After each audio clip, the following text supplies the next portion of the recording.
à Pan M360. Je suis avec Louis Dufort, directeur artistique du festival Acousma, dont c'est la 20e présentation cette année. Ce sera, comme par les années passées, à l'usine C, cette fois-ci les 16, 17 et 18 octobre prochains. 18 artistes ont été invités à cette rencontre électroacoustique au enfin, c'est un sommet local qui invite des intervenants ou des artistes d'ici et d'ailleurs. Bonjour, Louis. Bonjour. Alors donc, le 20e, c'est quand même, ça va vite.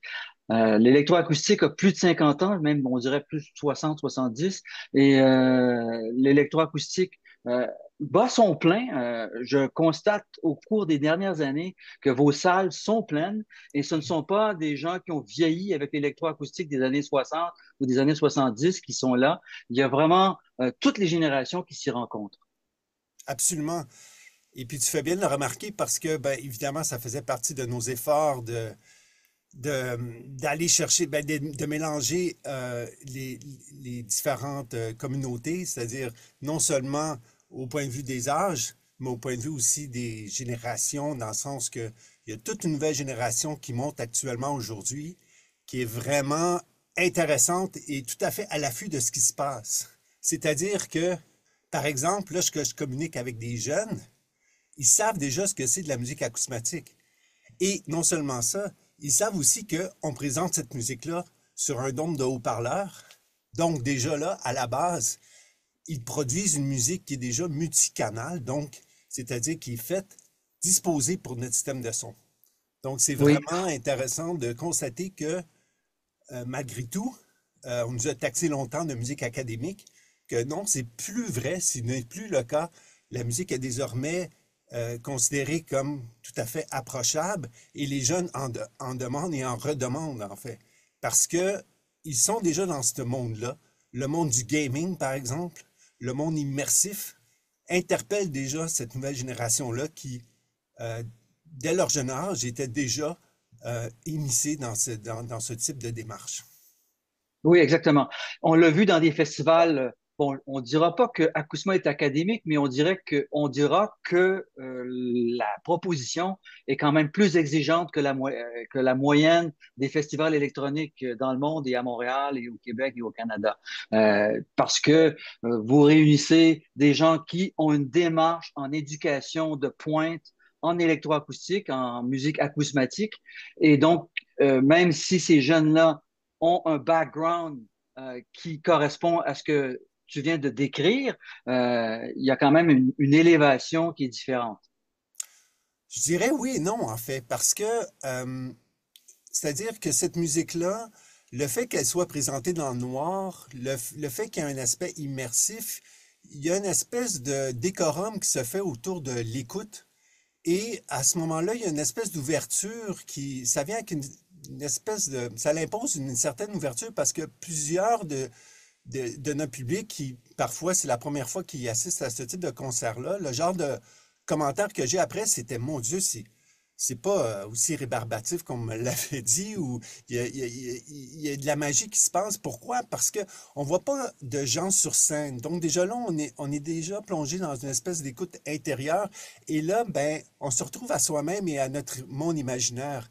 On n'a pas besoin de faire une texte de doctorat pour comprendre ce qui se passe essentiellement. Donc, il y a une certaine sensualité du son, même dans la salle qui nous entoure et qui se déplace dans l'espace.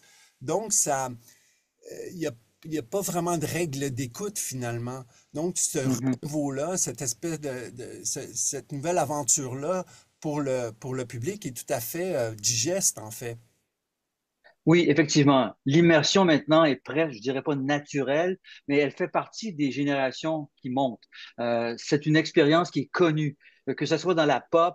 Vous allez assister à un concert de Drake, c'est un concert immersif avec des éléments, des projections audiovisuelles de pointe et évidemment des effets électroacoustiques, même s'ils sont appliqués à la musique pop. Alors, c'est sûr que dans un contexte beaucoup plus spécialisé, dans le noir, et aussi dans des conditions optimales, parce que vous avez un orchestre de haut-parleurs exceptionnel. Donc, c'est un des événements, sinon l'événement, qui est la proposition la plus affinée du point de vue de la haute fidélité. Euh, Tout ça fait en sorte que c'est attractif et ça n'attire pas que des gens qui sont dans les académies, qui sont dans les facultés de musique, mais au-delà de ça. Oui, je pense qu'on est désormais vraiment rendu ailleurs. C'est-à-dire, nous, on en parle parce qu'on on a vécu un peu cette espèce de moment-là où, effectivement, on nous taxait d'académisme. Ça, au début des années, je dirais peut-être 90, là, je me rappelle très bien lorsque Mutech a commencé à l'époque, il commençait à faire des concerts de musique expérimentale et il y avait une espèce de, comment je pourrais dire, c'était un peu une réponse. C'était enfin, il y a des jeunes qui font de la musique expérimentale qui proviennent pas de l'académie, qui n'est pas de la musique électroacoustique. Je pense à des labels comme Line, 12K, tout ça. Il y avait une approche très minimaliste, tout ça. Donc, c'était nouveau dans le monde de la musique expérimentale électronique. Cette espèce de détachement-là à l'académie, ça venait de commencer. Et donc, il y avait un esprit très fort autour de cette nouvelle communauté-là. Puis, évidemment, ça se faisait un peu au détriment de la musique dite académique. Donc, il y avait une espèce de deux clans qui étaient, qui naviguaient un peu les mêmes eaux en même temps, mais qui étaient un peu, c'était pas tout à fait poreux entre les deux. Alors que maintenant, depuis, je dirais, une bonne dizaine d'années, on voit une espèce de perméabilité entre les deux mondes. Et puis, ben, les jeunes, ils s'en foutent complètement si c'est académique Oui, ou non. On est vraiment on s'en rendu fout, c'est le résultat qui compte. Il n'y a rien exactement. d'autre. Exactement. Puis les jeunes, une des forces, je pense, du festival, justement, c'est d'arriver à offrir une plateforme à ces jeunes-là qui font une musique désormais expérimentale, qui demandent une qualité d'écoute, qui demandent un système de son optimal. Et on ne retrouve pas ça, malheureusement, dans la plupart des festivals de musique électronique. Puis c'est bien correct. Ça se veut un peu plus festif, ça se veut un peu plus expérimentiel. Alors, moi, ce que j'offre, ce que nous offrons, tous ceux qui travaillent avec moi, j'ai mon équipe aussi du comité artistique, bien sûr. Donc, ce qu'on tente d'offrir au public puis aux artistes, c'est vraiment cet esprit d'écoute-là, de retourner à la base, d'écouter le son dans une qualité de concert. En fait, c'est ce qu'on conserve de l'académie, si je peux m'exprimer ainsi, c'est la formule du concert. Donc, souvent, je vais dire, je recherche une musique de concert et déjà là, ça change un peu le paradigme lorsqu'on parle de musique de concert et d'un concert parce que, encore une fois, on ne va pas dire qu'on va aller voir un concert à Mutech, par exemple. C'est plus une soirée festive, puis on va évidemment écouter de la musique, mais c'est Sauf ce qui est présenté au Théâtre Maisonneuve à Mutec. Ouais. absolument, oui, qui sont des œuvres. Mais là, on est plus du cinéma, on est plus dans un mode cinéma, selon moi. Ouais. Ce sont des Sauf œuvres que ce sont avrées. des conditions d'écoute qui ne sont pas nécessairement festives, c'est ce que je veux dire. Absolument, oui, oui. Absolument. D'ailleurs, c'est des soirées que j'apprécie énormément à Mutech. D'ailleurs, ce sont ces Oui, soirées-là que je trouve vraiment fort intéressantes. oui. Donc, évidemment, le contexte est idéal. On souhaite même que ça devienne plus gros un jour parce que vous faites ça le comble à chaque fois. Donc, pourquoi ne pas grossir? Là, ça, c'est une très bonne question. Parce que pour grossir, Alain, il faut plus d'argent. Alors, on connaît l'état actuel du Conseil des arts du Québec et tout ça. C'est vraiment pas facile chez les subventionnaires parce qu'il faut bien le dire, on est un festival vraiment très subventionné. Sinon, ça n'existerait pas. On serait déficitaire. Donc, pour grossir, il faut que j'aille chercher des artistes un peu plus, je dirais, un peu plus dans un circuit un peu plus élevé. Et puis là, évidemment, ça demanderait plus de coûts, ce qu'on n'a pas malheureusement.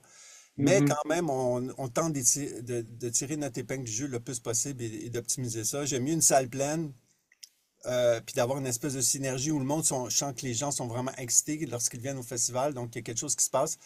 Puis on va souhaiter dans le futur qu'on va pouvoir grossir puis offrir, c'est ça, peut-être plus de concerts ou en tout cas étirer peut-être le festival sur une ou deux journées de plus. Enfin, le contenu est attractif, vous faites ça le comble. On voit qu'il y a un buzz lorsque Acousma se produit. Oui, oui, j'avoue que je suis content, je touche du bois parce que évidemment, on n'est jamais à l'abri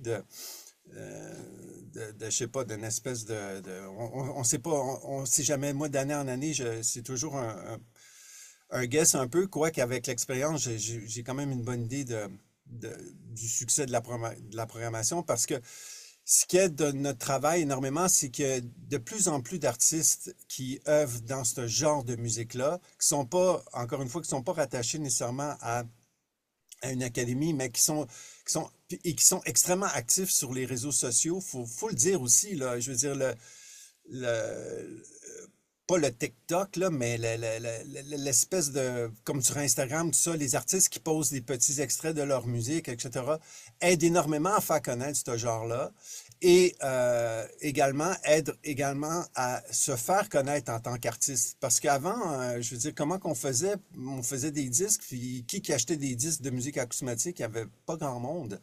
Donc, Non. donc, il y a une nouvelle découverte qui est là. Les gens veulent vivre des expériences edgy. Ils sont assoiffés de contenu aussi. Donc, c'est le fun de la musique festive, mais c'est le fun d'entendre des œuvres qui durent plus que 2 minutes dans un contexte de concert. Il y a quand même des performances live en direct au festival. Acousma, ce n'est pas que de l'acousmatique, mais cette année, c'est presque exclusivement acousmatique. C'est-à-dire, il y a une seule performance live par soir. Les autres performances sont à la console, c'est-à-dire les artistes performent, mais il n'y a pas de mise en scène de la performance. Non. Donc, j'ai bien hâte de voir, j'ai hâte de voir la réaction des gens, mais la- comme je disais un peu plus tôt, c'est-à-dire les gens, ils viennent au festival et c'est ça qu'ils veulent vivre. C'est cette expérience-là qui est un peu exclusive au festival. C'est qu'on regarde pas quelqu'un devant nous, c'est qu'on regarde personne, puis on fait juste sentir le son tu sais, qui nous chatoie l'oreille et finalement, c'est une expérience extrêmement sensualiste de venir au festival. Donc, c'est une autre forme d'expérience et d'écoute. Maintenant, tu disais au départ qu'il y avait toute une nouvelle génération de compositeurs, compositrices en musique acousmatique qui émergent. Et lorsqu'on lit la programmation, on voit que plusieurs nouveaux noms. Alors, premièrement, parlons de cette nouvelle génération-là à travers la programmation du 20e anniversaire d'Acousma. Ben, Acousma, on tente toujours de faire comment je pourrais dire, faut pas oublier que on parle de nouvelle génération, c'est-à-dire qu'à Montréal, on forme énormément de nouveaux compositeurs, compositrices. C'est-à-dire, il y a le Conservatoire de musique de Montréal qui l'enseigne. Plus jeune encore, il y a le Cégep Saint-Laurent qui offre un très beau programme de création. Donc, dès le Cégep, il y a des jeunes compositeurs, compositrices qui peuvent étudier dans ce domaine-là. Il y a bien sûr l'Université de Montréal avec son programme de musique numérique qui est extrêmement populaire, qui est très large aussi. Il y a énormément de ressources, beaucoup de professeurs. On peut y faire de la programmation, on peut faire de la musique mix, de la musique avec traitement en temps réel, etc. Nouvelles technologies avec de l'image. Donc, c'est vraiment un bac en musique numérique.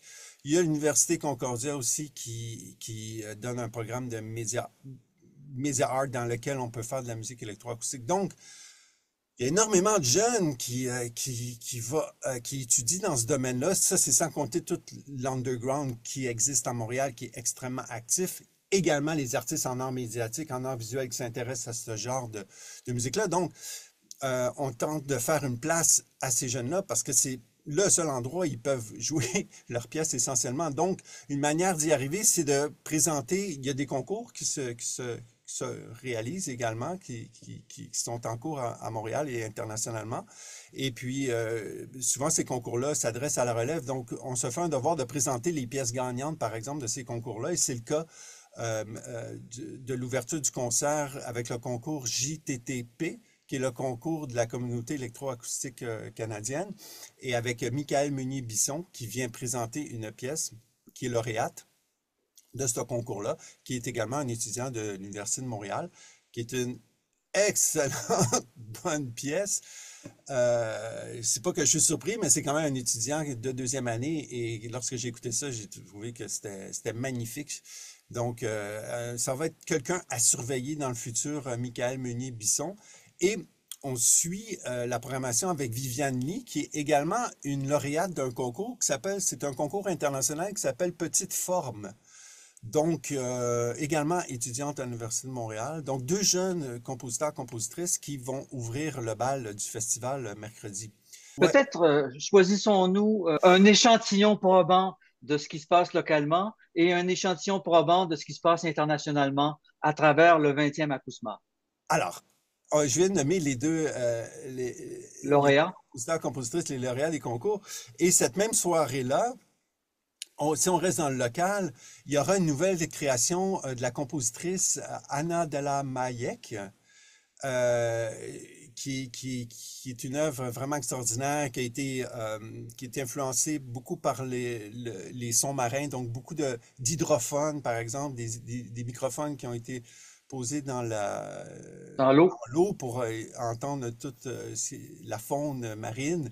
Donc, c'est très, très intéressant. D'ailleurs, ça correspond à la sortie d'un nouvel album qui vient de paraître sur le label Empreinte Digitale, qui est un label, faut-il le rappeler, un des plus grands labels, Pionnier, en fait. ouais, un des plus grands labels de musique acousmatique au monde, qui est montréalais, qui est tenu par Jean-François Denis depuis des années. Alors, bravo Jean-François. Ensuite, Estelle Schorp, qui est également française, mais qui vit désormais à Montréal, qui vient présenter une œuvre.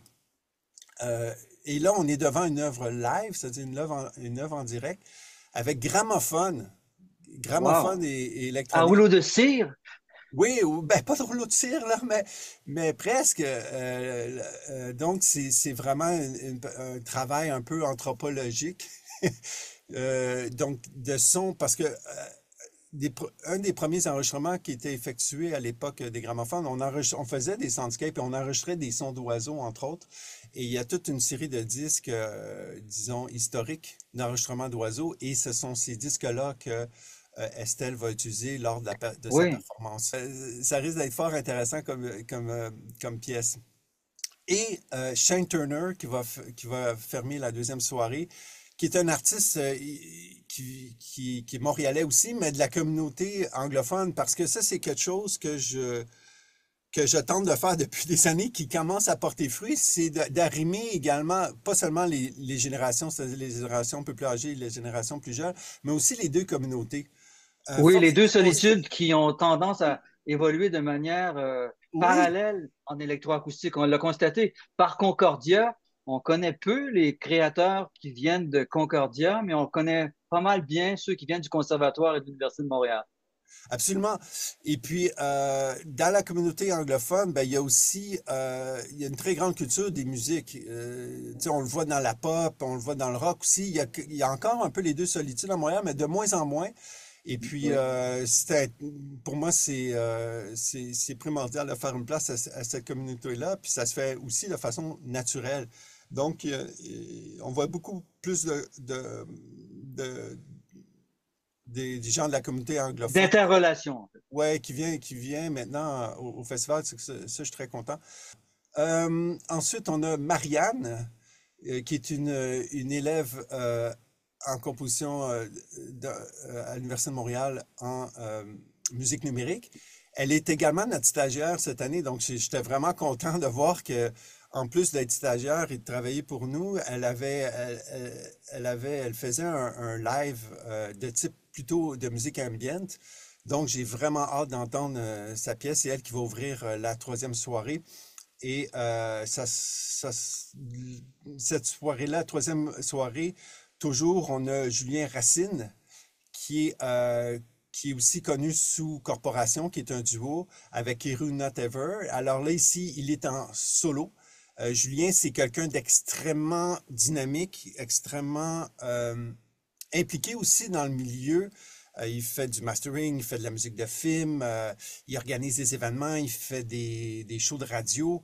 Donc, c'est quelqu'un d'une très, très grande culture. Donc, ici, Julien, c'est le portrait type de l'artiste qui fait de la musique acousmatique, mais qui vient pas du tout de ce milieu-là, en quelque sorte.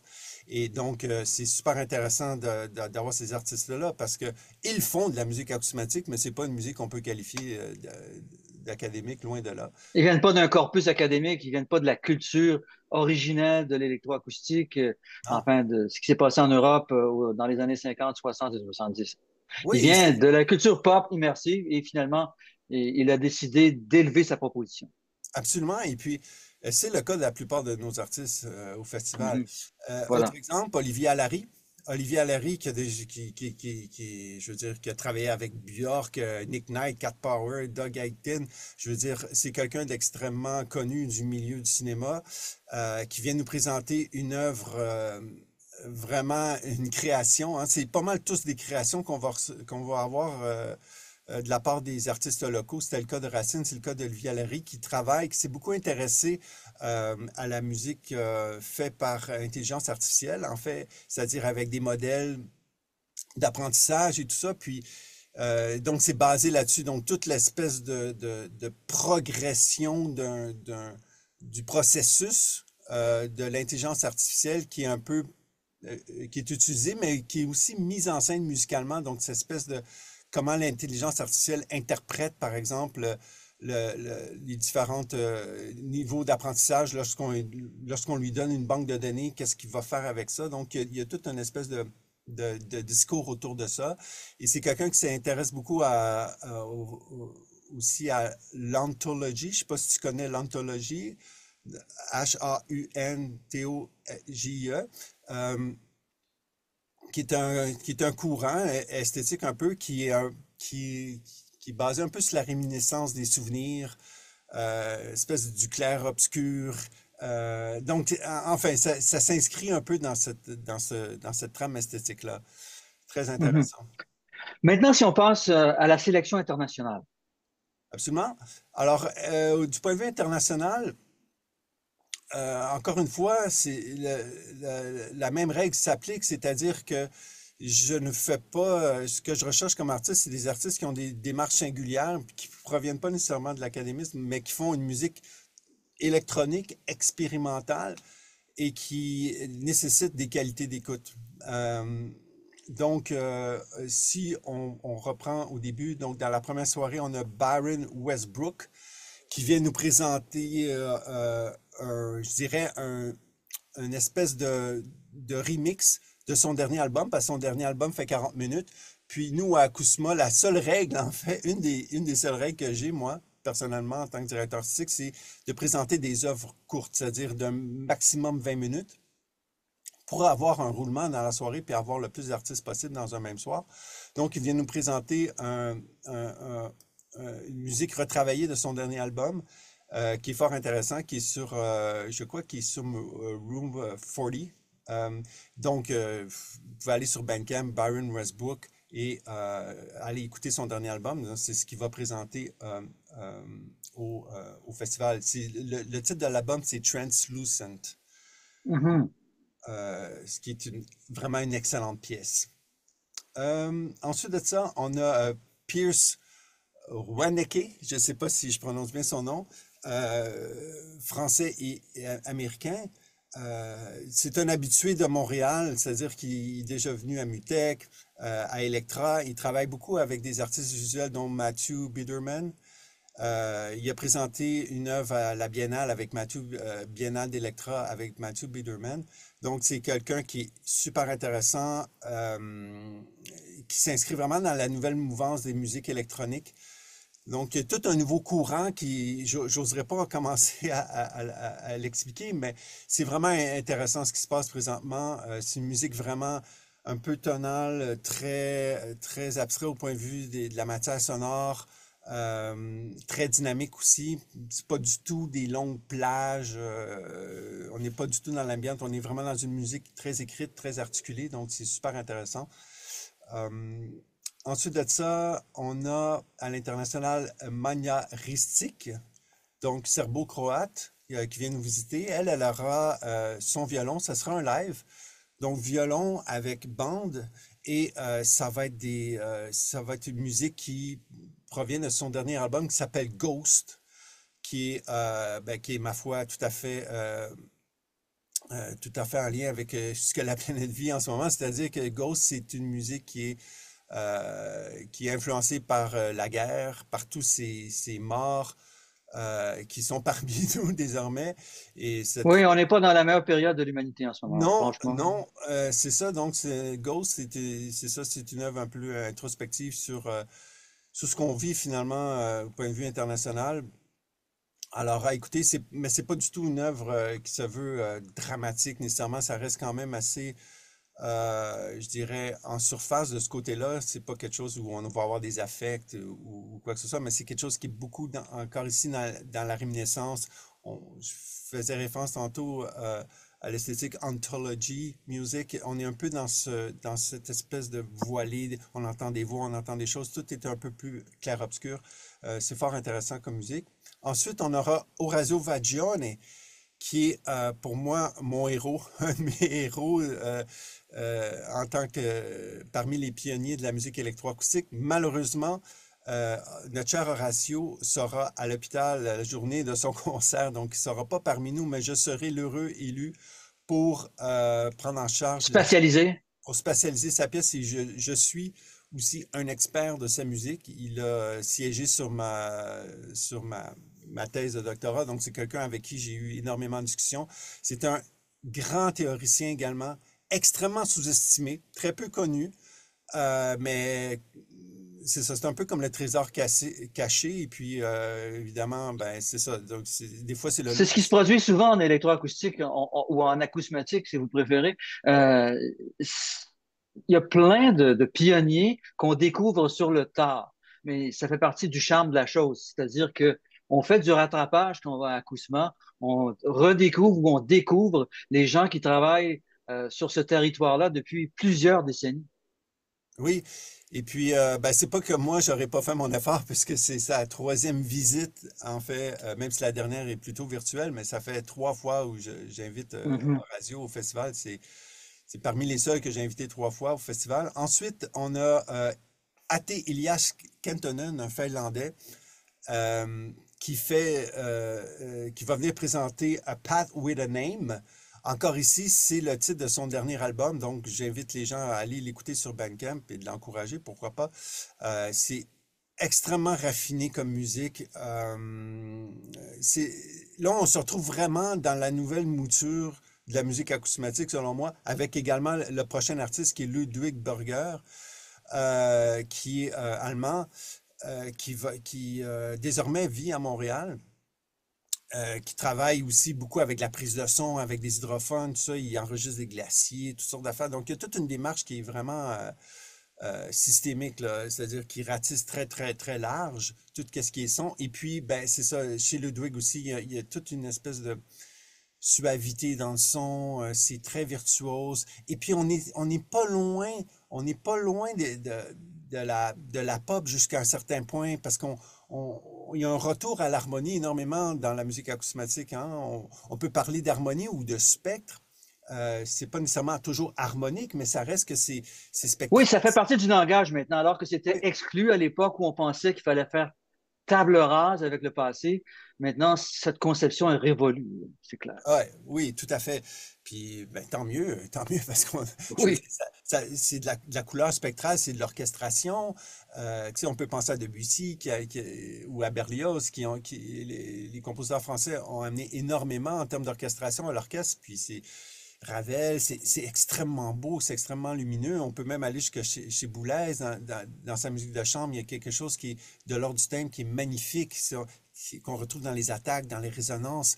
Donc, il y a une espèce de fluidité, quelque chose de chatoyant dans l'utilisation des spectres, de la musique spectrale qui est toujours fort intéressante, surtout dans un grand espace. C'est vraiment intéressant d'être des fois dans des grosses masses comme ça, harmoniques, qui nous entourent. Et on termine le festival avec Felicia Ledesma, suédoise et américaine, qui vient présenter Upender, qui est une création de 2024 et ben, une création nord-américaine parce que c'est une pièce qui a été commandée par le GRM, qui finalement est un peu le GRM et le groupe de recherche musicale là qui est le berceau de la musique concrète en quelque sorte et qui, je dois souligner, qui a fait beaucoup pour la démocratisation de la musique électroacoustique puisqu'ils relancent des classiques de ces compositeurs-là qui s'appelle le GRM Recollection sur un label allemand fort connu qui, ben, ma foi, a permis de faire connaître ces musiques-là à toute une nouvelle génération, en fait. Puis je pense que ça a joué pour beaucoup pour remettre la musique concrète au goût du jour. C'est le label Mego. et Ah, non d'accord. Rasternoton, le label allemand qui est Ouais, le Raster Schreber. Noton, qui était un peu le label fétiche des années 2000, à peu près, Ouais, ouais, ouais, 90-2000, ouais. ouais. Évidemment, on ne peut pas présumer de ce qui va se passer, mais on vous fait confiance, Louis, et votre comité artistique. Jusqu'à maintenant, par les années précédentes, depuis que toi, tu es à la direction, ça fait quand même plusieurs années maintenant que tu es à la direction artistique de Acouspa, n'est-ce pas? Oui, Combien? ça va faire 12 ans ou 13 ans. Euh, Ouais. puis j'ai toujours absolument toujours le même plaisir. C'est très, très délicat de faire une programmation de musique acousmatique. Parce que, bon, c'est évidemment, la tentation, elle est très grande, hein, de bifurquer puis d'aller vers les shows de lumière, mais je résiste à Mhm. ça. Puis je pense que c'est quand même une programmation avec mes collègues, bien sûr, du comité artistique. On est quand même assez content de voir que le public l'apprécie puis que on est capable de faire des soirées très sexy, hipster, à écouter de la musique dans le noir. Donc ça, on s'en réjouit. On dit plus hipsters, ils sont rendus vieux, les hipsters. Alors donc, c'est un rendez-vous 16, 17, 18 octobre à l'usine C, à Kousma, 20e présentation et que ça va vite. Ouais, ça va vite. Aïe, aïe, aïe, aïe, aïe. Merci beaucoup, Louis Dufort. Merci Alain. À bientôt. À très, très bientôt.